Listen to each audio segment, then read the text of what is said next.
Hi, magluluto tayo ngayon. So, pakita ko sa inyo paano ako nagluluto.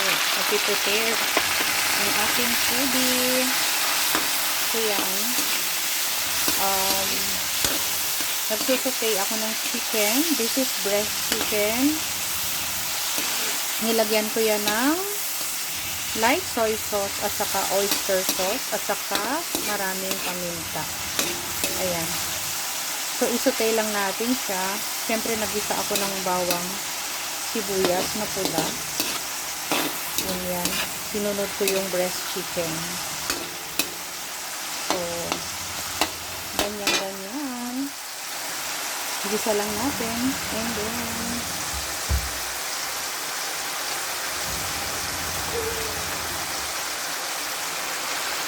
ganyan ang aking ginagawa. So, magpiprepare ako since this will be my first meal today. Kailangan heavy. And, yan ang aking foodie. So, yan, para magaya nyo rin siya, diba? Madali lang po maluto ang chicken. At ano po yan, minarinate ko na siya before ko siya lutuin. Yan ang aking food. So, ang dami kasi nagtatanong, ano ang food mo? So, kaya ito, akin siyang sinishare sa inyo how do I prepare it.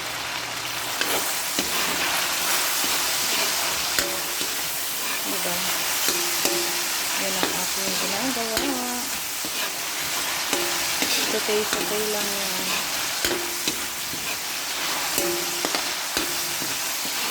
Breast chicken siya with konting oil. Wala kasi brother ko kaya konti lang itong niluluto ko.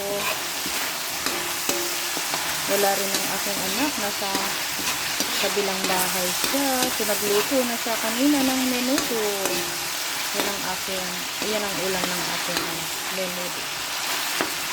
So, gumamit ako ng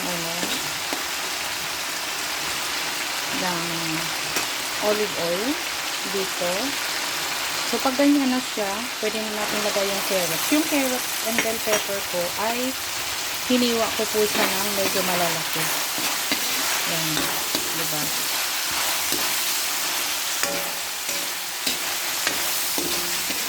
Yan ang aking ginawa.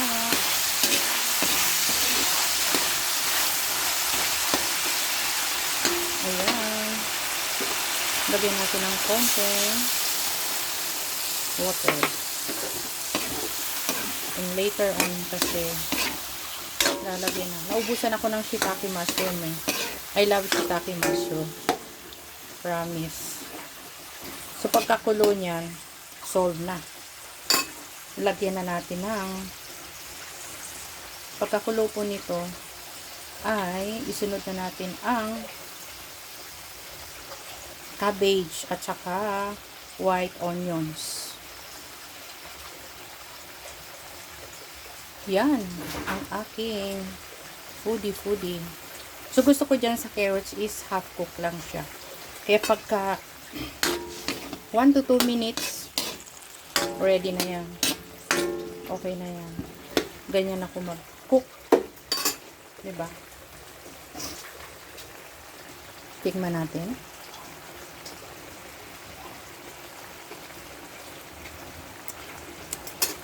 It's really yummy. Tama lang yung timpla. Ayan. Lagay na natin ang ating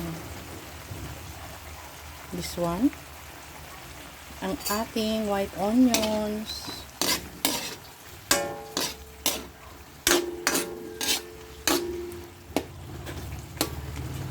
Yan ang ating white onions. So,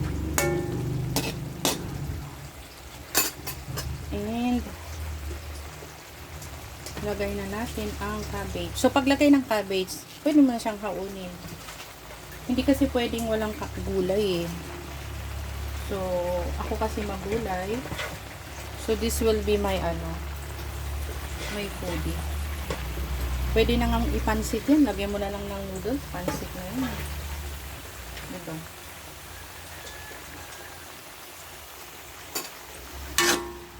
So, this will be my finished product. Finished product. O, diba? May ulam na. Maganito ako. Mahilig ako sa cabbage. So, yan. And, gusto ko yan. Medyo crunchy-crunchy pa siya. Ayan. Luto na yan. Diba? Luto na po yan. Sarap. Yan ang aking food. Maraming salamat. O, diba? Ayan o. Wow. Fresh na fresh siya. Thank you.